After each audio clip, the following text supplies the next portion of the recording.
Ok, bueno. Les doy la bienvenida a esta clase, la número 8 del curso de APQ, donde estábamos revisando métodos de simulación algebraica en varias dimensiones, ¿ya? Y en esta clase vamos a terminar de ver el método de Newton y algunos métodos que son similares al método de Newton, que se llaman métodos de quasi-Newton, ¿ya? Y vamos a seguir viendo otros métodos que son complementarios al método de Newton, ¿ya? No es que sean excluyentes en el sentido que ocupo uno o el otro, ya pueden ser perfectamente complementarios y de hecho lo que hacen es apoyar a este método en los otros, los que yo les comento, que son aquellos que, como que reducen la dimensión del problema. Ya hay una metodología ahí bien interesante para hacerlo. Ya, solamente como comentario recordatorio de la clase pasada, recuerden que estábamos trabajando con un sistema que era multidimensional y en este caso el sistema multidimensional, o sea que tiene más de una incógnita, por lo tanto más de una ecuación, o sea es un sistema de ecuaciones. Básicamente cuando aplicábamos la metodología de Newton, ya siguiendo esta idea de que yo conozco solamente información local y la extrapolo para encontrar cuando la función aproximadas hacia cero, básicamente lo que obteníamos era una generalización del método en una dimensión, donde el método en una dimensión decía que la actualización era la función menos la función evaluada en el punto actual, f de k la habíamos puesto simplemente, lo voy a poner un poquitito más grande para que se vea, y después lo podemos f de k, o sea, en el valor actual, partido por el de f a de x en el punto actual. ¿Ya? Y eso, cuando lo trabajábamos en varias dimensiones, básicamente lo que pasaba es que esto se transformaba en el jacobiano porque es en este caso la matriz cuadrada de derivadas en vez de una derivada. ¿Ya? ¿Por qué es una matriz? Porque tengo varias funciones y varias variables, entonces tengo que derivar todas las funciones con respecto a todas las variables. ¿Ya? Y este jacobiano estaba a la menos uno, al igual que en el caso del método de una variable donde teníamos dividido por la derivada, y esto está multiplicado por el menos f en k, que es un vector. ¿Ya? Y eso básicamente sería el paso de actualización. Y si ustedes recuerdan, y si pueden revisar, si es que no les quedó completamente claro, hay un ejemplo gráfico de cómo es, qué es lo que significa. ¿Ya? Lo interesante de esto, ya que quería reforzarlo antes de continuar, es que este método se va aplicando ya, al igual que en el caso de una dimensión, de manera iterativa. Y las iteraciones lo que van haciendo es que van generando se supone que nos vamos acercando a la solución, entendiendo que la solución es cuando todas las funciones, hasta la función en x, tienden a cero, o se van a cero. Entonces, para tener solamente un indicador de que estas funciones se van a cero, lo que se hace es ocupar, como yo les explicaba acá, la norma, ¿ya? Que en el caso de una variable se transforma en el valor absoluto, ¿ya? Y eso es básicamente el criterio de tolerancia. Pero cuando estábamos trabajando con más de una variable, entonces ocupábamos el valor absoluto, o una especie de valor absoluto, para vectores, ya porque f va a ser un vector, y esa especie de valor absoluto para vectores se llama norma, y se nota con dos rayitas, con una doble raya, ¿ya? Y básicamente existen varias normas, pero la idea de la norma es como una especie de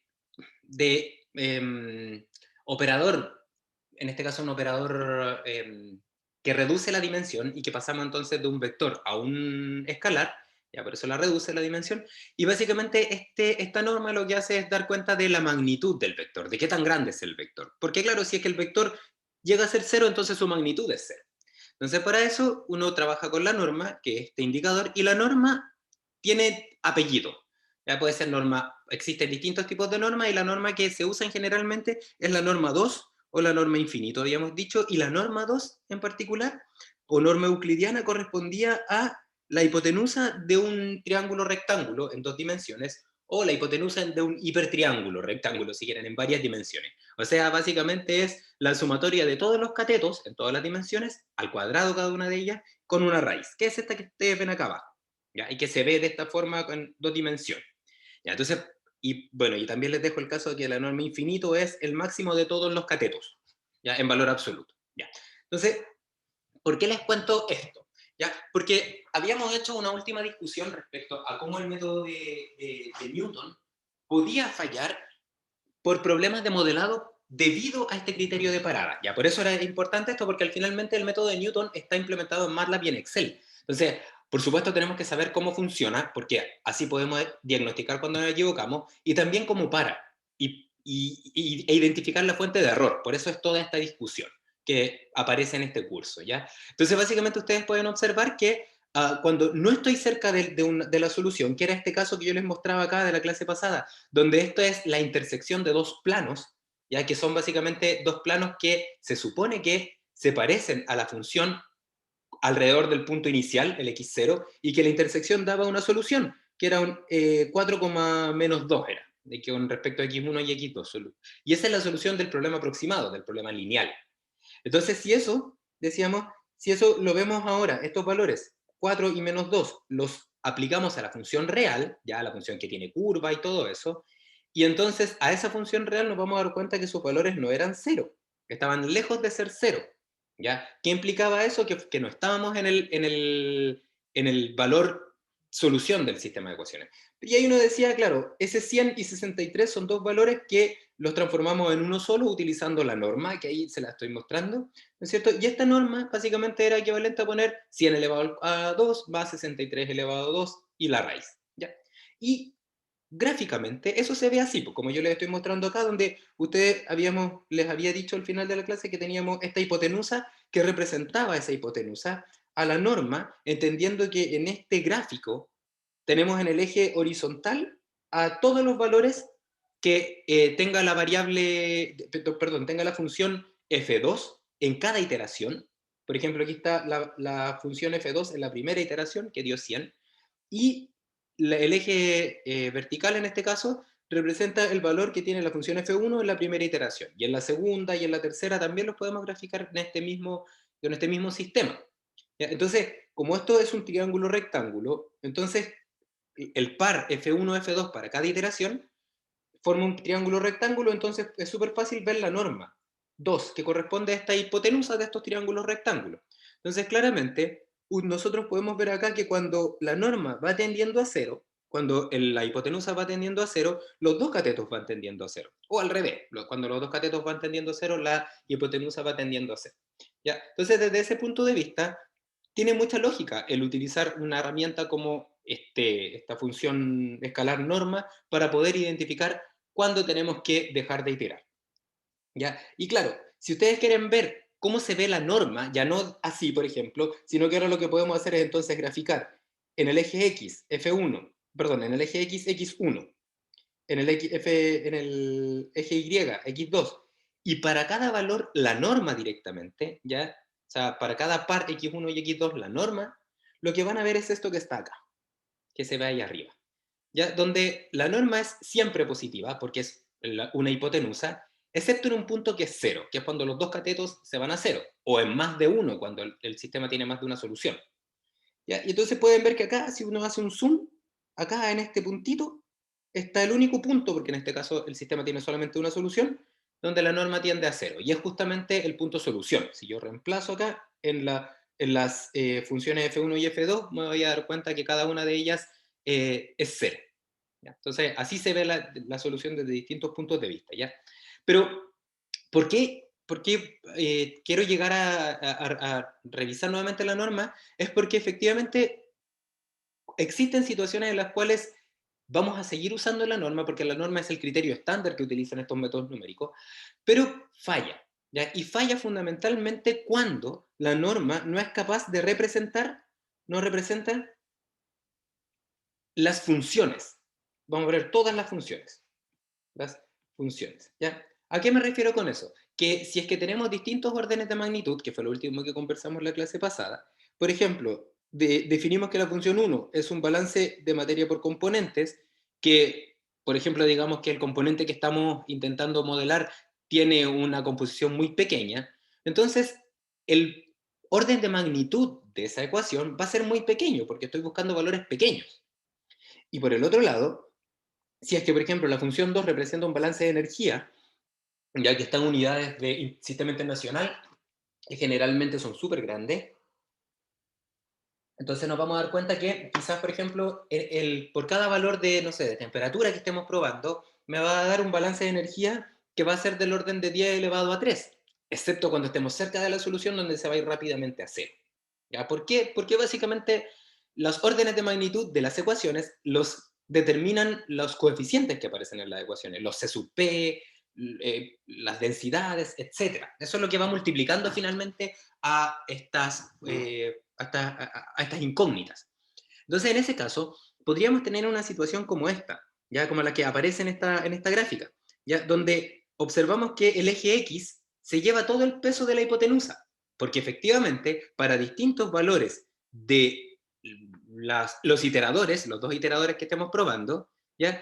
Esta función, como es una función de valor de balance de materia por componente, va a estar en valores muy pequeñitos respecto a este valor de la función 2 que corresponde al balance de energía, que va a tener valores más grandes. Me refiero a valores más grandes porque todavía no han sido igualadas a cero, no hemos llegado a encontrar la solución cuando sean cero, ¿ya?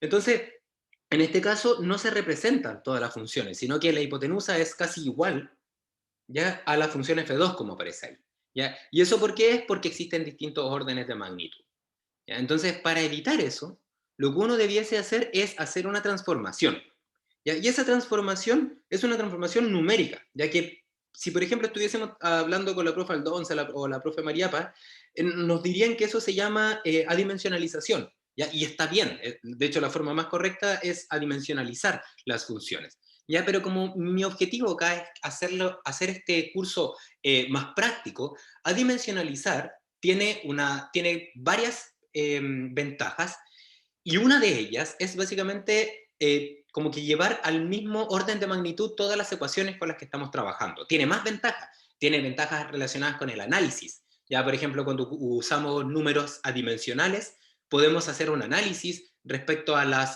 los regímenes que están controlando un determinado proceso.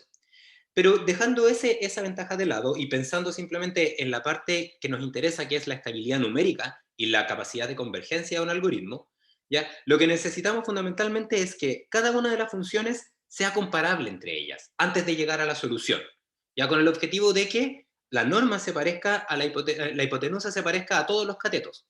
Entonces, por ejemplo, si nos tuviésemos entonces como objetivo que tenemos F1 y F2, ya, voy a poner unos puntitos que representan todo lo que hay ahí adentro, son iguales a cero, ¿ya?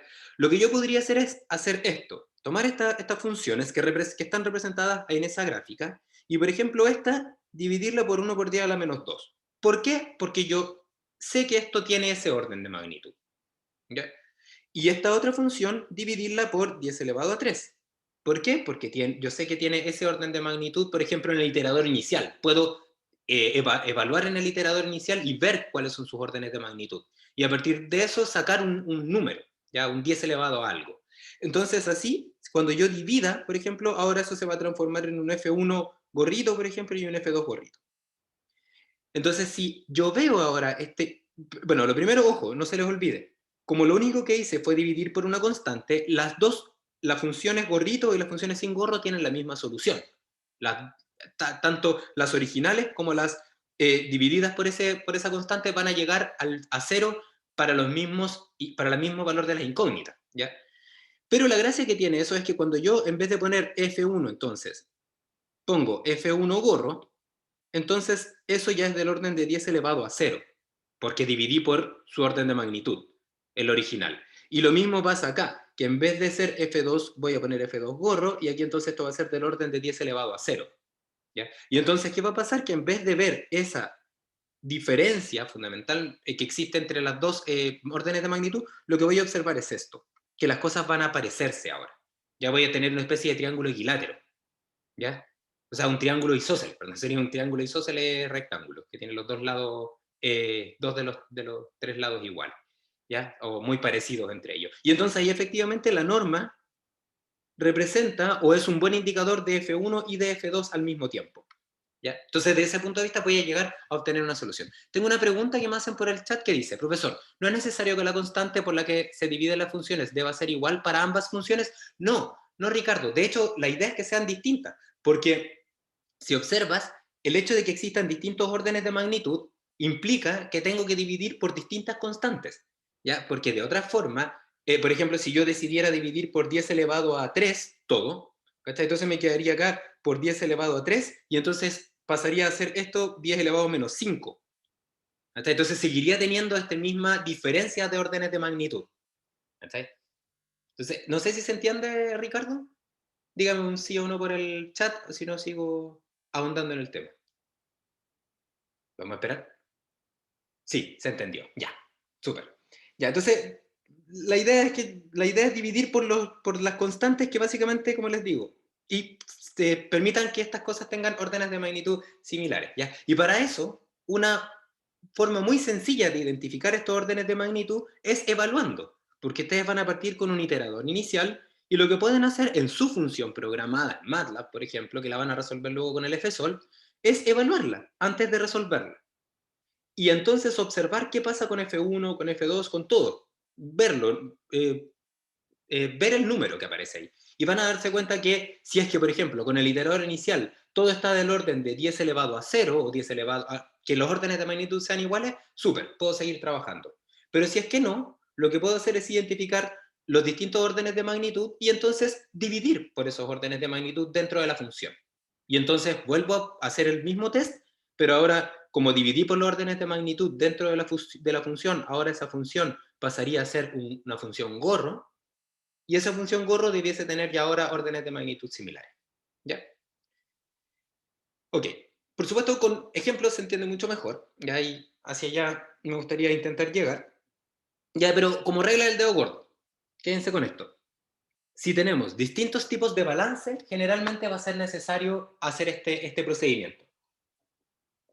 Porque si no, fíjense, si lo podemos ver también desde distintos puntos de vista, y todos son súper, yo creo que todos convergen al mismo lugar. Si es que estamos trabajando con distintos balances, ¿ya? Fíjense que la norma es la sumatoria al cuadrado por después la raíz. Entonces, cuando sumamos al cuadrado cosas, o cuando sumamos simplemente cosas, la idea es sumar con las mismas unidades, o sumar adimensionales.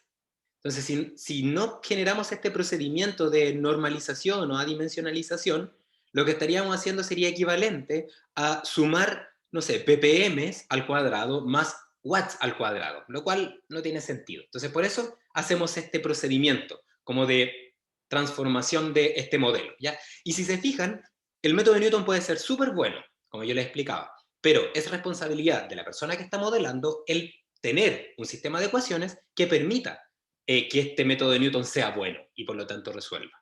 ¿Ya? Por último, así como extra, otro punto de vista que permite identificar por qué el método de Newton falla tiene que ver con lo que les comentaba acá del jacobiano, ¿no es cierto? Que el jacobiano es una matriz que representa derivadas, ¿ya? Y el jacobiano tiene que invertirse, ¿ya? Si ustedes ven acá, voy a devolverme un poquitito, acá, hay que invertir el jacobiano para poder obtener el paso de actualización. Entonces, si yo me voy para acá ahora, si observo, entonces me voy a dar cuenta que las distintas filas del jacobiano representan las distintas funciones derivadas con respecto a cada una de las variables. Fila 1, función 1, derivado cada columna representa cada variable. ¿Ya? Entonces, si yo tengo una función 1 que es chica, ¿ya? Entonces probablemente esta derivada también sea chica. Y acá esta derivada va a ser grande. Entonces, cuando obtengamos un jacobiano, ya sea derivado simbólicamente o numéricamente, como vamos a ver a continuación, lo que va a pasar es que el jacobiano se va a hacer algo como esto, muy cercano a cero, muy cercano a cero, muy distinto de cero y muy distinto de cero. En este caso un jacobiano de 2 por 2. Entonces, cuando yo quiera calcular el determinante, ya para luego invertir y todo eso, este determinante va a ser muy cercano a cero. ¿Por qué? Porque numéricamente, si esto tiene órdenes de magnitud grandes, 10 elevado a mucho, vamos a poner acá, y esto tiene un orden de magnitud chico, ya entonces aquí vamos a poner 10 elevado a poco, entonces lo que va a pasar es que numéricamente el programa, el método numérico, va a asumir que estos son ceros, o que se parecen mucho a cero, y por lo tanto, la inversión de la matriz, ¿ya? Va a ser mala, porque el determinante va a ser malo. ¿Ya? Lo que es lo mismo, la matriz jacobiana va a estar mal condicionada. ¿Ya? Y todo eso se puede arreglar, se puede evitar si hacemos un análisis previo con los valores iniciales, evaluamos los órdenes de magnitud y corregimos. ¿Ya? Entonces, con todo eso, debiésemos poder aplicar estas ideas en MATLAB, en este caso con la función fsolve, ya que es la función que está implementada en MATLAB y que ustedes ya la tienen disponible porque la usamos para, en el caso de una dimensión, en el caso de múltiples dimensiones es lo mismo, ya se ocupa la misma notación, todo es lo mismo. ¿Ya? Entonces, antes de continuar con eso, ¿ya? Yo les quería comentar que existen otros métodos porque que también son importantes para los cálculos, porque la verdad es que no todos los software, por ejemplo Excel, no tienen la capacidad de derivar analíticamente. ¿Ya? Entonces, se genera una especie de contradicción, porque si bien el método puede ser muy bueno, el método de Newton, tenemos que derivar y eso es difícil, ¿ya? Y algunos programas no podrían hacerlo.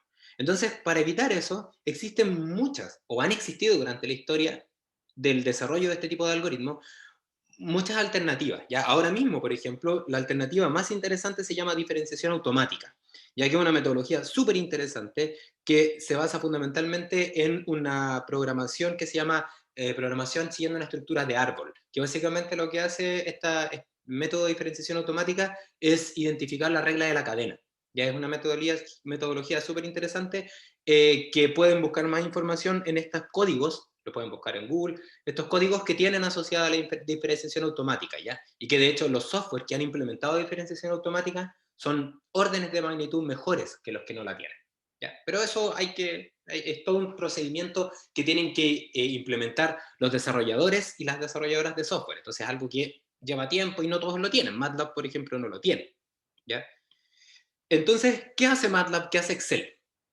¿Ya? Entonces, lo que hace es estimar las derivadas, pero en vez de estimar las derivadas y por lo tanto el jacobiano de manera simbólica, o en este caso automática, porque no tienen la posibilidad, lo que hacen es aproximarlo ya sea por diferencias finitas, ¿ya? O por métodos de aproximación, usando los valores previos de la función. ¿Ya? O sea, genera, en el caso de las diferencias finitas, hace deltas. Delta f partido por delta xi, manteniendo xj distinto de y constante. Entonces lo que hace es hacer muchas perturbaciones chiquititas y entonces lo que va sacando ahí para cada iteración es una especie de aproximación de la derivada, el df de xi. ¿Ya? Y la otra opción es usar estos métodos de aproximación de j, usando valores previos de f, que lo que hacen es usar una ecuación, vamos a poner acá ecuación, que en el iterador k, esa ecuación utiliza los valores anteriores, k-1, x de k-2, por ejemplo, y funciones anteriores, f de k menos 1 y así. ¿Ya? Y esa función, hay distintas como formas de las funciones para distintos métodos de aproximación del jacobiano. ¿Ya? Entonces, uno de esos métodos, que todos ellos se llaman métodos de quasi-Newton, que tienen la gracia que básicamente dicen que el jacobiano lo voy a aproximar con una función que depende de los valores anteriores. ¿Ya? Uno de esos es el método de Broider, ¿ya? Se llama así por su desarrollador, ya que fue un matemático que trabajó con esto y de hecho el objetivo era trabajar con motivos armamentistas, ya como la idea era desarrollar sistemas que permitieran evaluar de manera eficiente las trayectorias de proyectiles. ¿Ya? Entonces, con base en eso, desarrollaron este método numérico que básicamente lo que hace es definir un estimador del jacobiano, ¿ya? Que se llama el estimador de Broiden, y a partir de esto y de este desarrollo que no le veo mucho sentido en que lo revisemos en profundidad, pero a partir de un desarrollo algebraico que es muy sencillo de seguir, que de hecho está acá medianamente clara la explicación, se llega a una ecuación recursiva, ¿ya? Donde básicamente se llega a que el estimador del jacobiano en la siguiente iteración es igual al estimador del jacobiano en la iteración anterior más una corrección. Y esa corrección, si se fijan, es algo así como es parecido a un delta f partido por un delta x. ¿Ya? Porque aquí está el delta f acá arriba, en vectorial, y acá está el delta x en norma. Y aquí también hay un delta x metido. Entonces, es algo así como la última estimación que tenía, que ojalá sea buena, más una corrección que tiene que ver con una especie como de derivada, una estimación, una aproximación a una derivada, ya que es parecido al método de la secante, de hecho. ¿Ya? Que aparece como un delta f partido, una especie de delta f partido por delta x. ¿Ya? Y básicamente esto implica que este método de Broiden requiere, eso sí, para k igual 0, ¿ya? Un primer iterador, pues yo tengo que darle, aparte del x0, tengo que darle un iterador inicial, ¿ya? Y entonces básicamente el método de Broiden es bueno si es que yo le entrego un buen iterador inicial. ¿Ya? Y esto básicamente es lo que está buen iterador inicial. Y esto es lo que está implementado en MATLAB, ¿ya? Y en Excel también. Básicamente son métodos recursivos que estiman de manera una buena manera el primer iterador del jacobiano y luego lo que hacen es corregirlo para las siguientes iteraciones. ¿Ya? Hay distintas ecuaciones de aproximación del método de Broiden, o sea, de actualización. ¿Ya? Por ejemplo, como les digo, la que yo les muestro acá es el que está acá era el método de Broiden, acá está el método de Broiden, la inversa del método de Broiden, que en vez de calcular el jacobiano, calcula un estimador del inverso al jacobiano de inmediato, porque es el que se necesita, ¿ya? Porque necesitamos el inverso, ¿ya? Y básicamente entonces lo que hace es evaluar esto. Entonces, para implementarlo, si es que no tuviésemos un solver como Excel o como MATLAB, lo que habría que hacer sería darnos el valor de x0 y el estimador de Broiden inicial. Que cuando uno no sabe qué cosa puede ser, uno puede partir, pero es un mal estimador, pero es lo que hay, con la matriz de identidad, de nx Profe, por nx. Dígame, disculpe, dígame. ¿por qué se necesita el inverso de la matriz de Broiden? Porque, no, por una razón súper sencilla, gracias por la pregunta. Porque recuerden que la aproximación, la actualización de Newton o de quasi-Newton es la solución de este sistema de ecuaciones. ¿Sí? Entonces, cuando yo resuelvo ese sistema de ecuaciones, realmente lo que voy a hacer es el b de k, por ejemplo, la menos 1 por f de k con un menos. ¿Sí? Entonces, claro, yo puedo estimar el jacobiano, el aproximador del jacobiano y luego invertirlo. Pero si te fijas, ahí tengo dos operaciones. Primero estimar y luego invertir. Entonces, es mejor, ya que voy a usar una especie de aproximación, es mejor usar de inmediato una aproximación con el inverso, para no tener que estar invirtiéndolo en cada iteración. Entonces, en este caso, si usáramos el inverso, partiríamos con un B0 también, pero usaríamos de inmediato un B0 a la menos 1. Entonces, de ahí en adelante, lo reemplazaríamos ahí, reemplazamos todos los términos ahí, y ahí tendríamos de inmediato al B1 a la menos 1, el cual reemplazamos de inmediato en la ecuación de despeje. Entonces, de esa manera, no tenemos que estar invirtiendo las cosas, porque invertir una matriz grande es costoso computacionalmente. Entonces, uno puede evitarse ese paso si es que en vez de determinar una especie de correlación, que sería en este caso, lo que hago es determinar una correlación de inmediato del, del jacobiano a la menos 1. Que sería una especie de función. ¿Se entiende? Sí, profe, muchas gracias. De nada. Ya, súper. Entonces, los métodos de quasi-Newton, si se fijan, tiene el cuasi ahora porque casi son los de Newton, pero en vez de tener el jacobiano tienen este estimador, ¿ya? Y ese estimador también se conoce, si lo buscan ustedes o si se encuentran con eso, se llaman Rank 1 Update, ya que básicamente son actualizaciones de primer orden, que lo que hacen es estimar las actualizaciones ya sea por las derivadas o por sus estimadores, ya que son los métodos que estamos viendo, la familia de métodos que vemos acá. ¿Ya? Y claro, independientemente si usamos Newton o quasi Newton, una vez que tenemos la actualización, el delta, lo que hacemos es avanzar. ¿Sí? Entonces, al respecto, existe un consenso en que si bien el método es bueno, el método puede mejorarse, puede ser mejor. ¿Ya? Y la idea de eso, de que se pueda mejorarse, tiene que ver fundamentalmente con identificar cuáles son las debilidades que tiene. Y que son fundamentalmente el hecho de que cuando nosotros bajábamos el cerro, ¿ya? Por ejemplo, si queríamos llegar yo les decía, al parque Gabriela Mistral, entonces yo lo que hago es evaluar en el punto la derivada y de esa manera creerle ciegamente a esa estimación de la derivada. ¿Ya?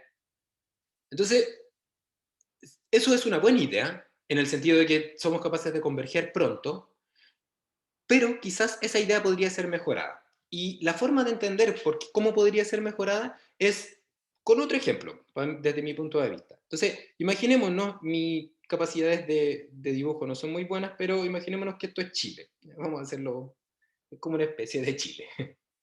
¿Ya? Entonces, acá está, bueno, norte, sur, ya vamos a poner acá la RM, acá está la quinta región, Vamos a ponerlo así, porque de hecho la RM es así. Ahí no termina. RM, acá está la quinta región, etcétera, aquí está todo. Ya. A lo que voy a lo siguiente. Entonces, asumo que muchos de ustedes serán de la región metropolitana, otras y otros serán de otros lugares. Yo voy a hacer el ejemplo del lugar donde soy yo, que es la región metropolitana, aplica siempre igual. Perdonen mi centralismo, pero me sale más fácil. Ya. Entonces, les voy a explicar este método, ya asumiendo que yo me voy a ir de vacaciones, que es lo único que deseo. Ya. Voy a poner acá, a estar todos, vamos a ir de vacaciones. Ya. Entonces, ¿dónde nos vamos a ir? A mí me encantaría irme a, por ejemplo, al lago Yanquihue. Voy a poner acá el lago Yanquihue. ¿Ya? Entonces, si yo quiero irme de vacaciones, lo que yo tendría que hacer sería usar un mapa, ¿cierto? Obvio, o un Waze o lo que sea. ¿Ya? Pero imaginémonos que todo eso no lo tenemos, ya que es el caso representativo del método de Newton, porque si tuviésemos un mapa, sabemos cuál es la solución. Y entonces vamos a asumir que no tenemos un mapa, no tenemos Waze, y queremos llegar al lago Yanquihue. Entonces, lo que podríamos hacer sería obtener información para saber cómo llegar al lago Yanquihue, y entonces la derivada, que es nuestra información, nos va a decir cuánto tenemos que avanzar, ¿ya? Que es básicamente el delta, ¿ya? Entonces, el delta lo vamos a entender como información, información que va a actualizar mi posición, ojalá hasta llegar al lago Yanquihue. Y el método de Newton usa información local. ¿Por qué? Porque calcula derivadas alrededor de un punto y las asume constantes. Entonces, si todo eso lo llevamos ahora a algo como más pedestre, como viajar, podríamos pensar que la información local corresponde a preguntarle a alguien, ¿ya? ¿Cómo puedo llegar a cierto lugar? Entonces, en la región metropolitana, yo le voy a preguntar a un señor que estaba en la Plaza de Armas, ¿ya? Y le voy a decir, ¿dónde está el lago Yanquihue? Entonces este señor, ya que vive en la región metropolitana y que me va a dar información, que sería equivalente a la derivada, me va a decir, el lago Yanquihue está hacia el sur. ¿Ya? Ok. Pero como este señor es de acá, es de esta zona, probablemente me puede decir al sur, pero me va a decir quizás, ya no necesariamente va a ser siempre así, pero lo más probable es que como vive en la región metropolitana, me va a decir que está hacia el sur y me va a dar un número de kilómetros que tengo que avanzar. Por ejemplo, está a, no sé, a 600 kilómetros, por ejemplo, ¿ya? Que va a ser una aproximación de la solución, porque este señor solamente conoce su realidad. Entonces yo le voy a creer a este señor y voy a avanzar 600 kilómetros. ¿Ya? Así funciona el método de Newton. Entonces acá me voy a encontrar con una señora ahora, ¿ya? Y a esta señora le voy a preguntar, señora, ¿dónde está el lago Yanquihue? Y se supone que esta señora me va a entregar una información más precisa con respecto al lago Yanquihue. ¿Por qué? Porque está más cerca. Y entonces la información local que me entregue a ella va a ser mejor. Así funciona el método de Newton, ¿ya? Pero imagínense, ¿ya? Si espero que se vaya entendiendo la idea, si no, porfa, me pueden interrumpir. Entonces, en vez de que este señor, ¿ya? De hecho, vamos a dejar puesta a la señora igual, ahora lo voy a hacer con azul. En vez de que este señor me dijo que estaba a 600 kilómetros, este señor no estaba tan claro y me dijo que tenía que avanzar 1500 kilómetros. ¿Ya? Entonces, claro, en vez de recorrer estos 600, recorrería casi el doble y llegaría acá. Por ejemplo, aquí están los 1500 con respecto al punto inicial. Entonces, claramente me perdí la solución. ¿Ya? ¿Y por qué me perdí la solución? Porque esta persona que con muy buena voluntad me dijo cuánto tenía que avanzar, no tenía toda la información, no era fidedigna, porque estábamos cerca del el punto de información local. Entonces, si tengo si me puedo pasar, porque la información no es completamente verídica, lo que yo podría hacer en vez de eso es bajarme a mitad del camino, entre los 1500, ¿ya? Y los 0, que es el punto inicial, por ejemplo, a los 750 al medio. Y en vez de seguir avanzando sin preguntarle a nadie más, preguntar a alguien si es que estoy cerca o no. Entonces ahí le podría preguntar a la señora si es que estoy cerca o no. Entonces esta señora me podría decir, sí, estás cerca. Y como le acabo de preguntar, entonces le puedo decir, oh, entonces señora, ¿me puede decir dónde está? Y entonces irme para allá. Entonces, si observan, lo que hice acá fue, aun cuando el señor este me dio una aproximación, la aproximación de la actualización que me entregaría el punto siguiente, en vez de creerle completamente, le voy a creer un porcentaje, por ejemplo, la mitad. Y ese porcentaje lo puedo definir con un multiplicador de la ley de actualización que va entre 0 y 1. Entonces, alfa va a ir entre 0 sin tocarlo y 1 tocándolo. Entonces, ese actualizador reduce el paso de Newton, ¿ya? Pero mantiene su dirección. O sea, le creo al señor que las cosas están hacia el sur, pero no estoy tan seguro de la magnitud. Entonces, como es así, entonces ese paso lo defino y genero y defino entonces un grado de libertad en el algoritmo que me permite ir preguntándole a personas intermedias. Entonces, ese método se llama método de paso reducido. Y ahí está aquí representado. Entonces, ese valor de alfa lo que hace es disminuir el módulo del vector delta. Sin embargo, como dice, preserva la dirección de búsqueda de la solución. Porque claro, ¿para qué le voy a creer a alguien que está lejos de la solución? Mejor le creo a alguien que está más cerca, preguntando en puntos intermedios. ¿Ya? Entonces, por ejemplo, aquí hay un ejemplo de cómo afecta. Entonces, si en la gráfica izquierda ustedes ven, el método de Newton, por ejemplo, me decía que tenía que avanzar todo eso. ¿Ya? Entonces, si yo, por ejemplo, genero un alfa que es menor a 1, entonces ese vector va a ser más chiquitito, va a tener la misma dirección, pero va a ser más chiquitito.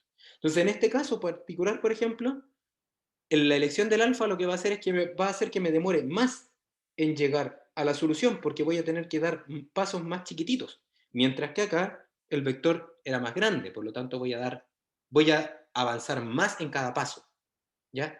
Y en ese caso uno podría decir, ya, pero el alfa igual no es tan bueno porque básicamente aumenta las iteraciones. Y eso es cierto a veces, pero hay otras veces que tiene el efecto contrario, hay otras veces donde las disminuye. ¿Ok? Entonces, básicamente puede ser una buena idea dependiendo de cómo se calcula el alfa. ¿Ya? Porque hay veces que la aumenta y otras veces que la disminuye, como en el caso que les comentaba acerca de, por ejemplo, este ejemplo del viajar al sur. Entonces, como a veces es bueno y a veces no, lo que uno puede hacer es definir un algoritmo dentro del algoritmo de Newton para identificar el alfa. Y ese algoritmo se llama método de búsqueda lineal o linear search, ¿ya? Lo pueden encontrar nuevamente en Google, hay muchísimo material, hay varios métodos, en MATLAB y en el solver de Excel están implementados, ¿ya? Y con la idea de la búsqueda lineal lo que hace es, básicamente, aumenta las iteraciones, pero no siempre. Y ahí para eso entonces se genera un algoritmo que lo que hace es ir preguntando en la mitad del camino si es que voy bien o no. ¿Ya? Y ese es el criterio de selección del alfa. Entonces, como simplemente con una idea bien general, si nosotros, por ejemplo, tenemos esta función, ya que queremos igualar a cero, encontrar x1 y x2 igualado a 0, lo cual representa el punto solución que está ahí, que acá está la norma, x2 y x1, está la norma más chiquitita igual a 0, está aquí también, ¿ya?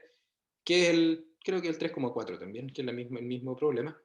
Entonces, podemos observar, claro, el 3,4. Entonces podemos observar que cuando aplicamos el método de Newton, ¿ya? Y eso es el ejemplo que yo les mandé, que está les mandé en la clase pasada, si aplicábamos el método de Newton, dependiendo de los distintos iteradores iniciales, aquí aparecen, por ejemplo, el morado es parte de un iterador inicial, el azul parte de otro y el rojo parte de otro. Entonces, cada una de estas líneas representa cómo voy acercándome a la solución, ¿ya? Con respecto a la norma. Entonces pueden ver que cada puntito representa una actualización de Newton. Por ejemplo, si nos fijamos en el rojo, podemos observar que la iteración 1, 2, 3, 4, 5 iban súper bien, pero en la iteración 6, súper bien en el sentido que me iba acercando a la solución, pero en la iteración 6 me alejé. Y luego me acerqué, 7, 8 y en la novena más o menos convergió. ¿Ya? Entonces, ¿qué hace el método de búsqueda lineal? Lo que hace es evitar este salto, porque como estaba tan bien, acá la idea sería parar en un punto intermedio, por ejemplo acá. ¿Para qué voy a seguir hasta allá? Entonces, perdón. Esto. Ahí sí.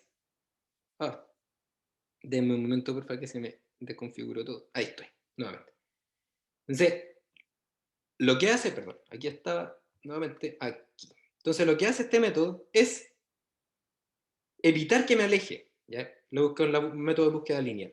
Y básicamente, bueno, esto es la evolución de los distintos métodos de Newton, donde en el caso, por ejemplo, rojo, observábamos que íbamos convergiendo, ya aquí estaba la solución, pero no íbamos con el x2, por ejemplo, íbamos convergiendo, ¿ya? En este caso, claro, perdón. En este caso, perdonen, aquí yo partí con el menos 10,10, ¿ya? Y en el caso de acá, la leyenda está al revés, es el azul. Y ahí sí. Entonces pueden observar cómo esa escape que se pega el algoritmo ya se puede ver en el X1, porque partimos con un menos 10, iba así, y aquí se escapó y luego volvió a la solución. ¿Ya? Entonces, el método de la región de confianza o de búsqueda lineal para encontrar este alfa, lo que hace es definir entre medio un alfa, ¿ya? Y ese alfa lo tiene que calcular. ¿Cómo lo calcula? Analizando qué pasa si aplico la actualización de Newton completamente. ¿Mejoro la solución o la empeoro? Y si la empeoro, entonces alfa aplica, en definitiva. O sea, por defecto alfa es 1. Pero cuando yo aplico el paso de Newton, si es que estoy lejano con respecto a la iteración anterior, como sería el caso de este ejemplo, que aquí está cerca y acá me alejo, entonces aplica el paso de Newton y se da cuenta que se está alejando y entonces preserva la dirección, no vuelve a calcular derivada, por lo tanto, y divide ahora la magnitud por la mitad. Y vuelve a preguntarse si acá estoy mejor. Y si estoy mejor, me quedo ahí. Y ahí aplico la derivada. Entonces, eso se ve de esta forma. Este método de búsqueda lineal se ve así, porque es básicamente resolver con el Newton o cuasi Newton completo con un alfa 1 y entonces aplicar esa actualización. Pero al aplicar la actualización, preguntarse si la norma disminuyó. O sea, si al aplicar el paso completo de Newton, la norma disminuyó con respecto al punto actual. Si disminuyó, súper. Entonces, ese va a ser el nuevo iterador y entonces ahí calculo derivada y entonces saco un nuevo delta. Pero si es que no disminuyó, porque me alejé con respecto al punto actual, entonces lo que hago es generar una disminución del paso y preservando el delta, o sea, no calculando otra derivada, que es lo costoso al final, vuelvo a irme al paso 3. ¿Ya? Claro, en este caso al paso 3, al paso 2, que es básicamente volver a aplicar esta actualización, pero ahora por la mitad. ¿Ya? Entonces, de esa manera, evalúo las derivadas solamente para calcular nuevas direcciones, pero preservo la dirección hasta que esa dirección me entregue una mejor solución. Y, por ejemplo, el efecto que tiene este método, ya si lo revisamos en esta línea roja, era que en la quinta iteración a la sexta se alejaba, mientras que si aplico este método de búsqueda lineal, observo que ahora paró en la mitad. El alfa de K fue 0,5. Y entonces ahí observó que primero, cuando aplicó el paso completo de Newton, empeoró la solución, el f de k más 1 es mayor que el f de k, y entonces lo que hace en ese momento es definir un alfa, que es la mitad de 1, o sea 0,5, y entonces vuelve a calcular la posición y entonces ahí se da cuenta que mejoró. Y entonces este es el nuevo iterador. ¿Ya? Entonces el método de búsqueda lineal tiene esa forma. En el caso de este otro pueden observar cómo evita que se vaya para allá. Acá este alfa fue 0,25, porque paso de Newton completo, voy a marcar con rosado, paso de Newton completo se dio cuenta que empeoraba. Paso de Newton por la mitad se dio cuenta que era peor con respecto al punto actual. Perdón, con respecto al punto actual. Entonces lo que hago es dividir ahora por la mitad y entonces aparece ahí. Y ese valor ya es mejor que el anterior y entonces ahora la dirección iría en ese sentido. ¿Ya? Entonces, con base en eso es que los métodos de Newton mejoran, ¿ya? La eficiencia del algoritmo. ¿Ya? No sé si se entienden las ideas que les estoy contando. Sí, Profe, dígame. tenía una consulta porque materia similar yo vi el semestre pasado en GIO y Ya. no recuerdo muy bien los criterios de este método lineal. Sí. ¿Es necesario que la función tenga un mínimo global? O sea, que el Ujú. mínimo que estamos buscando o máximo que estamos buscando sea global o puede ser local. Ya, mira, acá, gracias por la pregunta, Ricardo. Eso es que este método, aquí de repente nos confundimos un poco, ¿ya? Porque este método es de simulación, ¿ya? En GIO ustedes probablemente vieron esto mismo, pero aplicado a la optimización, ¿ya? La diferencia fundamental entre esos dos métodos es que en el caso de la simulación, lo voy a anotar acá, lo que estamos haciendo es que estamos buscando un X que haga que la función sea cero, ¿ya? Y en el caso de la optimización, estamos buscando que gradiente de f sea igual a 0, porque eso es una condición necesaria de optimalidad. Eso es como de cálculo, probablemente, de alguna de las mates, ¿ya? En ambos casos buscamos algo que sea igual a 0, pero en el caso de la simulación, el f tiene que ser 0, en el cambio, en la optimización, el gradiente tiene que ser 0, ¿ya? Entonces, dicho eso, efectivamente en Q ustedes vieron probablemente estos métodos aplicados a la optimización, que básicamente son equivalentes, como les cuento acá, ¿ya? Y la verdad es que no existe no tiene que tener un requisito extra, por ejemplo, que exista solamente un mínimo, en el caso de la optimización, o sea, un punto donde el gradiente sea 0, o más de uno. Y en el caso de la simulación, no es requisito que exista solamente un x que haga que la función sea 0, sino que pueden haber varios conjuntos de x que hagan que la función sea 0. ¿Ya? Entonces, ¿eso qué implica? Que lo que yo les comenté hace un par de clases atrás sigue siendo válido. Que el x0 es clave. Si nosotras y nosotros no tenemos un buen x0, nada de esto permite obtener una solución. ¿Ya? Entonces, lo importante de todo esto es que independientemente si ocupamos un método de búsqueda lineal, y independientemente si usamos el método de Newton o de Quasi-Newton, ¿ya? Lo más relevante son las cosas que nosotras y nosotros, como personas que queremos resolver un problema y que por lo tanto llegamos a un sistema de ecuaciones, hacemos con ese modelo. Eso quiere decir aplicar un algoritmo de modelado adecuado, consistente, que implique un buen análisis de grados de libertad, un buen análisis de unidades, ¿ya? Un buen análisis de, ahora ya vamos sumándole cosas, un buen análisis de órdenes de magnitud, ¿ya? Y lo que vamos a ver ahora, quizás la posibilidad de reducir y o separar, ¿ya? Que es básicamente las cosas que tenemos que, ojalá, definir. Porque el método de Newton siempre funciona igual, ¿ya?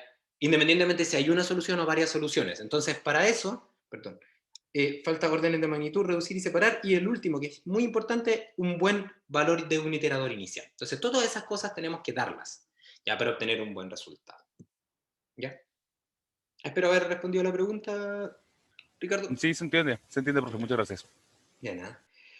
Ya, entonces, como la idea es avanzar en esto y ahora complementar las metodologías con otras herramientas, lo que yo les quería mostrar son otras metodologías complementarias, ¿ya? Que son aquellos métodos, ¿ya? Que permiten, como les digo, quizás tener una alternativa al método de Newton, como es el caso del método de búsqueda, que vimos en la PPT de Newton, una dimensión, el método de Bolzano, o básicamente otras metodologías que no necesiten derivadas. Y en particular, una que es muy interesante, es el método de sustitución directa, ¿ya? ¿Que en qué consiste? Consiste en que si tenemos un sistema de ecuaciones, como el que ustedes ven acá, y de alguna manera somos capaces de despejar x, aun cuando quede el x a un lado y al otro lado de la igualdad, entonces podemos generar un algoritmo recursivo también, o sea, que me va a permitir generar distintos iteradores con base en esta forma de representar mi sistema de ecuaciones, que requiere un despeje de cada una de las variables. ¿Ya? Y este método lo que hace es básicamente generar esta actualización, pero esta actualización la genera directamente evaluando la función despejada. Porque claro, si es que yo tengo que al despejar x es igual a g, entonces lo que puedo hacer es darme un iterador inicial, reemplazarlo y obtener un siguiente iterador. Y resulta que si es que el x0 es solución, entonces me va a dar acá x0, porque es solución. Porque cuando yo reemplazo x0, obtengo x0, lo que implica que f de x0 sería igual a 0. Y si es que no es la solución, o sea, si es que cuando reemplazo un valor no me entrega el mismo valor, me entrega un valor distinto, por ejemplo x1, lo que puedo hacer es reemplazarlo ahí, para que ahora entraría x1 y obtengo x2. Y así esto lo hago iterativamente, ¿ya? Y entonces este método es súper sencillo porque no requiere derivadas, ¿ya? Y este método seguro que lo han usado antes, ¿ya? Y este método generalmente, que se llama la ley de actualización directa, lo que hace es, nos damos un valor y de esta función despejada obtenemos el siguiente iterador. ¿Ya? Y entonces, con eso lo que hacemos es que vamos, se supone, generando una seguidilla de iteradores, como les decía, aquí K más 1 y así, hasta que se cumple un criterio que es básicamente que el valor que yo me doy es igual al que obtengo. ¿Ya? O lo que, de manera numérica, significa que la norma de la diferencia del iterador en K y en K más 1 es menor a una tolerancia. Nuevamente aparece la norma, nuevamente es importante considerar las diferencias de órdenes de magnitud, y en este caso lo que podemos hacer es generar comparaciones porcentuales en vez de comparaciones. ¿Ya? O sea, por ejemplo, en vez de definir temperatura en K más 1 menos temperatura en K, y presión en K más 1 menos presión en K, que sería, por ejemplo, si se fijan ahora, la comparación es con respecto a las variables. Este sería un vector ya de X, y aquí estaría la comparación, tendríamos que sacar la norma, como la temperatura quizás está en Kelvin, del orden de 10 elevado a 2, y la presión está en pascales, del orden de 10 elevado a 5, lo que puedo hacer es dividir por la temperatura actual y dividir por la presión actual. Entonces ahora todo esto me queda del orden de 10 elevado a 0 al tiro. Y esto es lo que comparo con una tolerancia. ¿Ya? Entonces, este método, que se llama método de sustitución directa o método de punto fijo, ¿ya?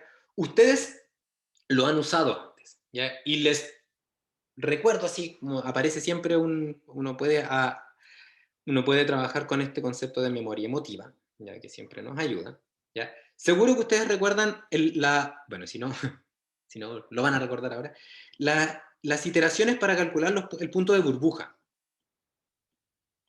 o el punto de rocío. Este ejemplo es clásico, ¿ya? Entonces, si ustedes recuerdan, cuando uno quiere evaluar un punto de burbuja y un punto de rocío, o un punto de rocío, lo que uno tiene es básicamente, ¿no es cierto?, una mezcla que tiene una determinada composición Z de los distintos componentes, por ejemplo, n componentes, ¿ya?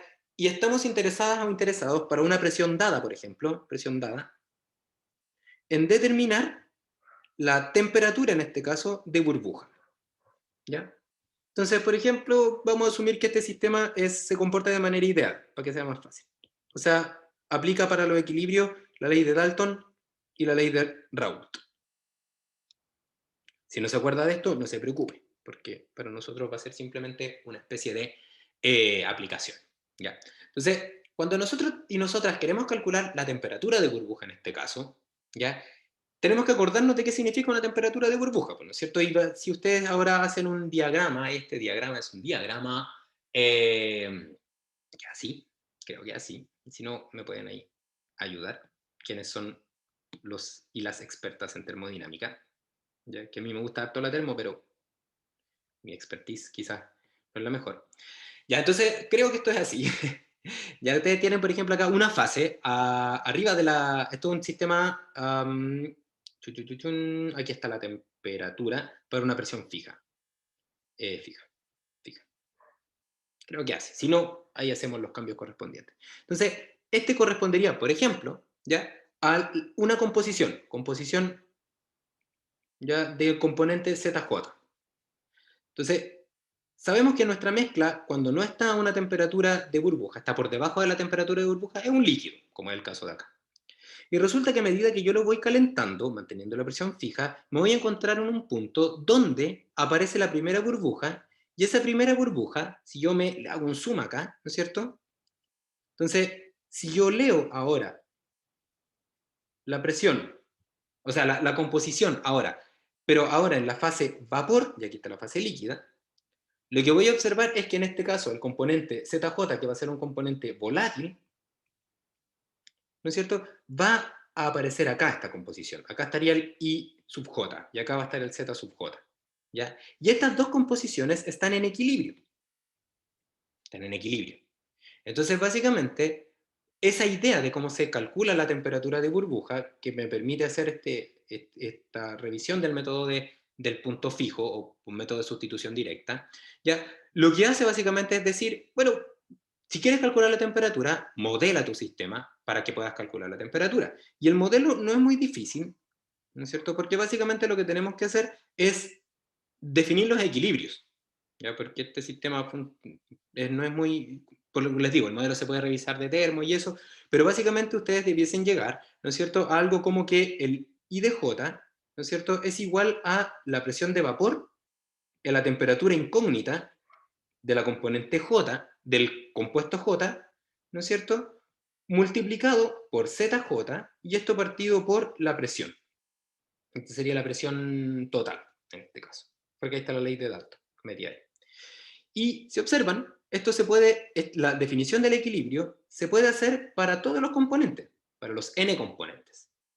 ¿Ya? Entonces, si yo hiciera un análisis de grados de libertad en este punto, voy a observar lo siguiente, que conozco la presión, ¿ya? Conozco los ZJ, ¿ya? Conozco las funciones que me permiten determinar las presiones de vapor, pero no conozco las n composiciones y no conozco la temperatura de burbuja. O sea, tengo como variables n más 1, que son las composiciones, y la temperatura de burbuja, y tengo como ecuaciones n, que son los n equilibrios.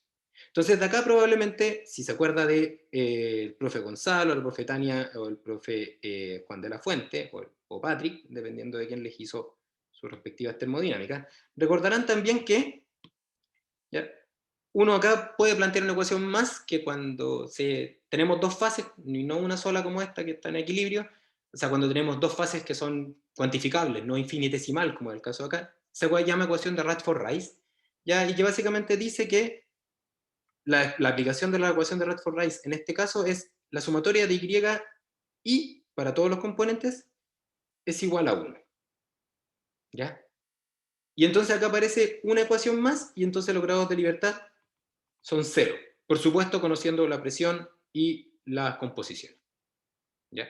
Entonces, cuando yo defino una forma de resolver este sistema de ecuaciones, ¿ya?, que es lo interesante de esto, lo que tenemos finalmente es que tenemos la presión de vapor a la temperatura que andamos buscando, partido por la presión, va a ser igual al I sub I por el Z sub I, y la segunda ecuación es sumatoria de I es igual a 1. Aquí tengo N y aquí tengo 1. ¿Ya? Entonces, si yo quiero resolver esto, por supuesto que puedo aplicar directamente el método de Newton. Y en este caso, el método de Newton tendría como iteradores iniciales todas las composiciones y la temperatura de burbuja. Pero también puedo intentar resolver esto por el camino distinto, que es despejar. ¿Ya? Y en este caso el despeje se puede reducir hasta, y para eso hay que hacer hasta otra, bueno, no tanto trabajo algebraico, pero básicamente lo que podemos identificar es lo siguiente. Si yo me doy una temperatura de burbuja, yo me la doy, vamos a poner dado, entonces lo que podría hacer es calcular las presiones de vapor de los componentes I desde 1 hasta n-1, por ejemplo. ¿Ya? Lo voy a hacer hasta n-1 de la temperatura de burbuja KS. Y con eso entonces, con esas presiones de burbuja, con esas presiones de vapor, perdón, en esas condiciones, entonces ahora me podría ir a la ecuación de equilibrio, ¿ya? Y entonces, como conozco la presión y conozco el Z, podría despejar el I sub I desde 1 hasta n-1. ¿Ya? Todo esto para un valor de la temperatura de burbuja dado. Entonces, con esto, yo lo que podría hacer ahora es irme a la ecuación de sumatoria, o la ecuación de Rutherford-Rice, y entonces de acá despejar el IN. ¿No es cierto? Pero lo puedo despejar de ahí porque no la he usado esa ecuación. Y si se fijan, me queda disponible una ecuación de equilibrio que no he usado, porque usé solamente n-1 ecuaciones de equilibrio. Entonces, con este IN, yo lo que podría hacer sería despejar la presión de vapor a la temperatura de burbuja, késima, pero ahora para el componente n, y a partir de eso entonces despejar la temperatura de burbuja que hubiese obtenido para haber tenido esa presión de vapor. Y esa temperatura de burbuja va a ser T de K más 1. Y entonces lo que podría hacer acá es comparar temperatura de burbuja en K menos temperatura de burbuja en K más 1. Y si es que se cumple el nivel de tolerancia, entonces puedo salir. Y si es que no, reemplazo. K igual K más 1. Y vuelvo a repetir este procedimiento. Entonces, todo esto que está acá, si observan, es esta seguidilla de pasos se puede expresar como temperatura de burbuja K más 1 es igual a una función G que está compuesto por todas estas partes, ¿ya? Y que sería G de T burbuja en K. Entonces, a partir de eso lo que hago es, me doy un valor de temperatura de burbuja, reemplazo de manera sucesiva y obtengo la siguiente iterador. Y aplico la ecuación de actualización y vuelvo a hacer. Entonces, este método de sustitución directa permite o puede permitir la convergencia, ¿ya?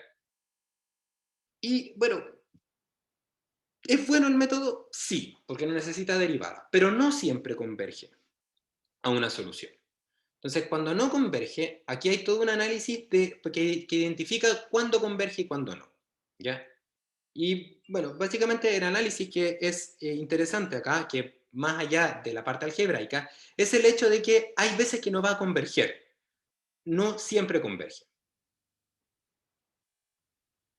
¿Qué significa que no siempre converja? Que no siempre la temperatura de burbuja de K tiende a la anterior, de burbuja de K. K más 1 tiende a la anterior, ¿ya? Lo que implica que las diferencias no siempre van tendiendo a cero, en norma. Entonces, ¿qué se hace en esos casos? ¿Ya? Lo que se puede hacer es, en vez de calcular la temperatura de burbuja en K más 1 como la anterior, lo que se puede hacer es hacer una especie de ponderación.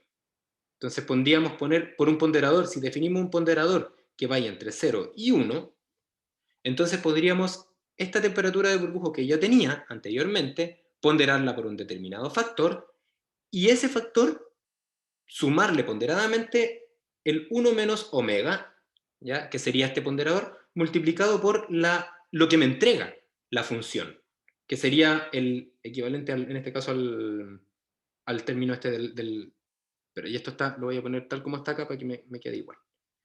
Sería omega menos 1, no, 1 menos omega, perdón, aquí está el iterador, 1 menos omega, más G de la temperatura de burbuja en K, multiplicado por omega.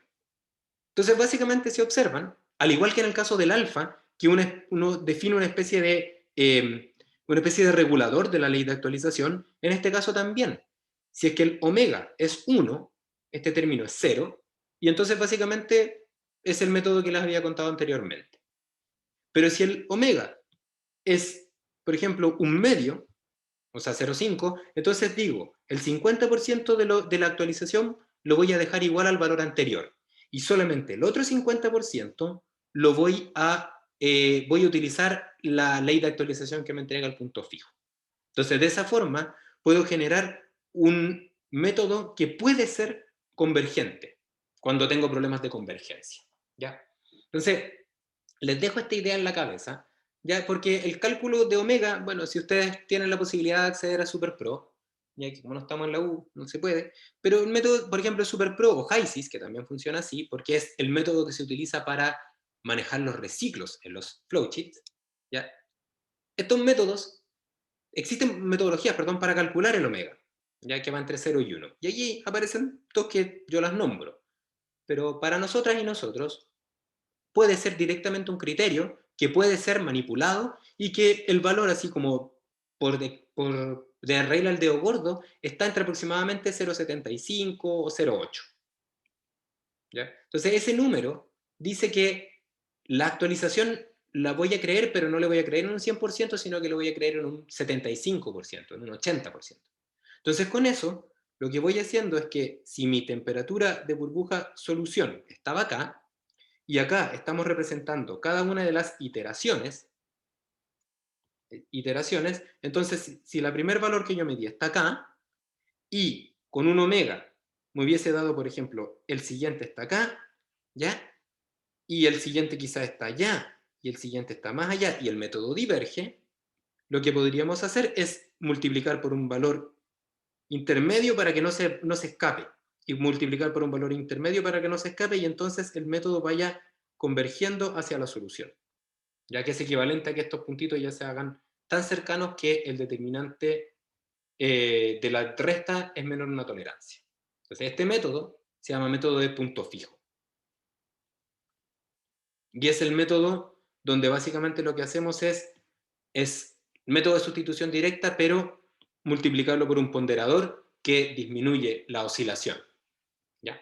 Entonces, Acá aparecen básicamente las formas de cómo se pueden calcular este omega, pero recuerden, 0,75, 0,8 es un buen número, ¿ya? Y este método sí que no está implementado en MATLAB ni en Solver. O sea, este es un método que podemos implementarlo a mano en MATLAB o en el Solver, en este caso en Excel. ¿Ya? Porque básicamente, como pueden observar, es simplemente una metodología de despejes sucesivos. ¿Ya? Entonces, con esta idea y tomando en cuenta la hora, vamos a terminar la clase acá y como les decía, la aplicación de estos otros métodos de reducción y esto, los vamos a seguir viendo. ¿Ya? Yo les voy a grabar una cápsula que se la voy a subir hoy día a la tarde, que básicamente complementa todo lo que les acabo de mostrar acá y lo que vamos a hacer es que la clase del lunes, perdón, la clase del martes, vamos a hacer el ejemplo que yo les mandé, ya que es este ejemplo que ustedes tienen acá. Ya, es este que está acá. Entonces, vamos a ir haciéndolo paso a paso, que es el ejemplo, la problema 3 de la guía 2.1, ¿ya? Pero este ejemplo 3 de la guía 2.1, lo que les va a mostrar es cómo aplicar todos los conceptos, modelado, reducción, análisis, en un problema. ¿Ya? Entonces, con esto básicamente, con esto terminamos la clase y básicamente llegamos a que, lo último que les quería comentar, es que la clase, les voy a subir entonces la cápsula de lo que viene a continuación, acá, que es un poco de materia, pero esa materia la vamos a implementar junto con cómo aplicar en MATLAB y el método de Newton en este ejemplo el día martes. ¿Ya? Eso, estamos justo ahí en la 10:45. Entonces le doy las gracias por su asistencia, por sus preguntas sobre todo, son súper interesantes y se nota ahí que vamos comprendiendo las cosas. Les deseo un excelente fin de semana y nos veremos el martes. Que estén muy Igualmente, bien. profesor, cuídese mucho. Profe, yo tengo una duda. Dígame, Diego. Cuando usted en la prueba, ¿vamos a tener que elegir un método o usted nos va a decir qué método utilicemos? En el método, en la prueba, no digamos prueba, no me gusta mucho. En la evaluación, en el trabajo, ya porque es un trabajo que tiene más de un día, de hecho tiene una semana, ustedes son libres de elegir el método que quieran. Básicamente lo que yo aconsejo es que trabajen con MATLAB, ya porque me interesa que ustedes potencien su comprensión y que demuestren que son capaces de implementar en un algoritmo numérico. Pero eso es todo. O sea, básicamente el método pueden usar el método de sustitución directa o el método de Newton. Lo que sí yo generalmente recomiendo es usar el método de Newton porque ya está implementado con la función fsolve. Pero no hay mayor limitante. Ya, gracias, profe. De nada. Ok, bueno, les doy las gracias nuevamente, que estén muy bien. Chao, profe, Chao, cuídese. profe, nos Chao, vemos. chao, que les Nos vaya vemos, bien. profe, buen fin de Buen fin semana. de... Igual.